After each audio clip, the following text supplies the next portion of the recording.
Alright, physics enthusiasts. Today we're solving Irodov problem number 1.125, one of the most searched projectile motion problems. It involves finding the mean part of a body thrown at an angle alpha. So let's just break it down. So while I'm reading the question, I'm gonna make it a point to note down all the important stuff that I read because that is one of the first steps of problem solving. So a body of mass m is thrown at an angle alpha to the horizontal with initial velocity v0. Find the mean power developed by gravity over the whole time of motion of the body and the instantaneous power of the gravity as a function of time. Right? So the mass is thrown something like this. This is alpha, this is mass m thrown at a velocity v0, right? So in a projectile, it's going to attain some maximum height. Then it's going to start descending again and probably reach ground at a speed v0 again and at an angle alpha, right?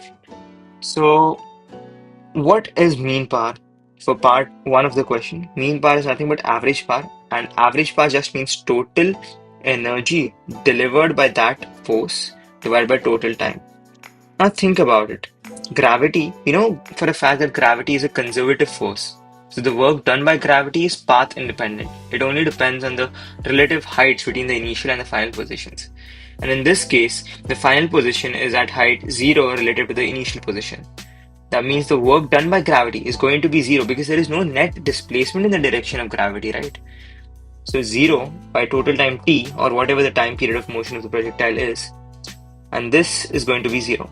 So for power 1, we can confidently say that mean power is going to be 0. Now for average, this was average power, right? This is also called as average power.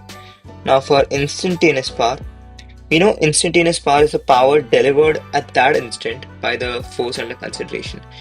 So that would just mean how much energy it is giving during that interval and the interval itself. The interval would be infinitesimally small.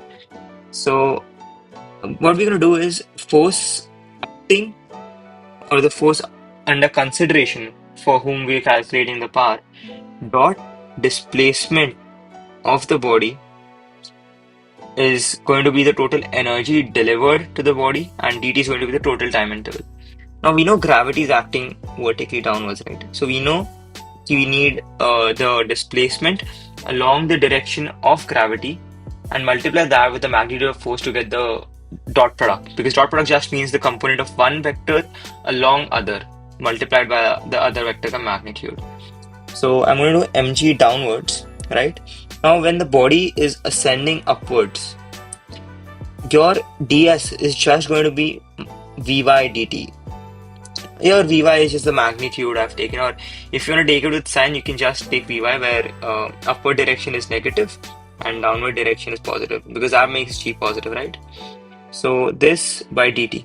Vy dt is the displacement in vertical direction. That is what we wanted, right? We wanted dsy.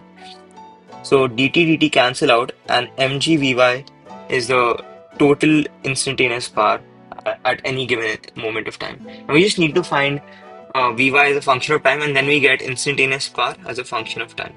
So mg vy. For that, we can apply the equations of motion in one direction. So we know in vertical direction, the deceleration of the body is going to be g, and the initial velocity was v0 cos alpha. This is wrong. This is a common mistake that you could make. So this is v0, right? And this is alpha. So this would be v0 sine alpha. So v0 sine alpha, right?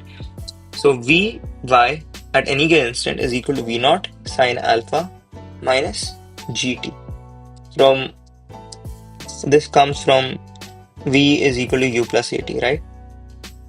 Now when you plug that in over here, what you get is p instantaneous is equal to mg times v0 sine alpha minus gt, and thus power at any instant of time, instantaneous, is equal to minus mg square times t plus mg v0 sine alpha. So it comes to be a linear in terms of time. So that is about it. This is how you would approach the question. Although There is one minor mistake over here if you're smart enough to understand what that is. We know that while going up, the velocity ka direction and gravity ka direction is opposite. So gravity would actually be taking out energy and the power delivered is negative, right? But we know this quantity is positive and this is also positive. So we've just taken the magnitudes into consideration, but we also need to take into account the signs. So you just multiply this by -1 because while going up, this will be positive quantity, but we want power to be negative. And while coming down, this will be a negative quantity, but we want power to be positive.